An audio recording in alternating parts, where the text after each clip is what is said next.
Are peace and comfort equivalent? As I leaned against the beige siding of a shack, a man walked up beside me, paused to adjust his hat, and then walked away. I know this man, we've met and mingled on multiple occasions. His nervous words wiggle one at a time from his mouth, like cubes of gelatin, never quite forming a unified phrase, each word gray and limp. He is habitually anxious, and I wonder what brought that about. He doesn't look in the eyes, and his words, if written down onto paper, would appear unswervingly polite and insincere. Some shared instinct brought the both of us out into the wind today, to stretch our legs and squint at the setting sun.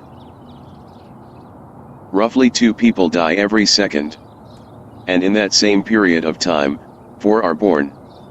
I can look out my apartment window and see hundreds of cars on the road, and house windows glowing with light from lamps and televisions.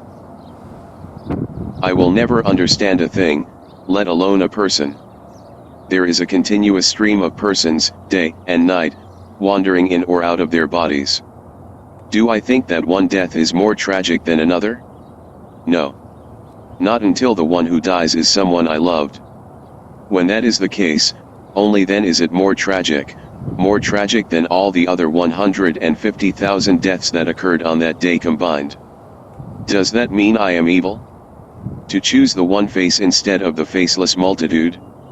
Maybe if my imagination was better, or if I was less selfish, maybe then I would choose differently. Do you remember that old moral problem? You are standing on a bridge with a lever in your hand that could be pulled to divert the train from one set of tracks to the other. If the train is not diverted, it will hit your daughter. If it is diverted, it will hit 3 masked strangers. Do you pull the lever? What if you happen to know that those 3 strangers are murderers? Now do you pull the lever? Or is it the opposite? As long as someone is a stranger, no more than a number, I do not care. Once someone becomes a person, even a murderous person, I begin to wonder. Because for me, to know someone even a little bit, is to love. I could never hate a person, no, I could only ever hate a phantom, formed from the glittering fabrics of ideology or rage. In the quickly greening grass, I found the lid of an aluminum can. Birds called to one another within their fern. The wispiest cloud peeked out from beneath the tall building's roof, and dragged its shadow across the shuffleboard. Inside, I met an old woman's watery eyes, and we nodded at one another.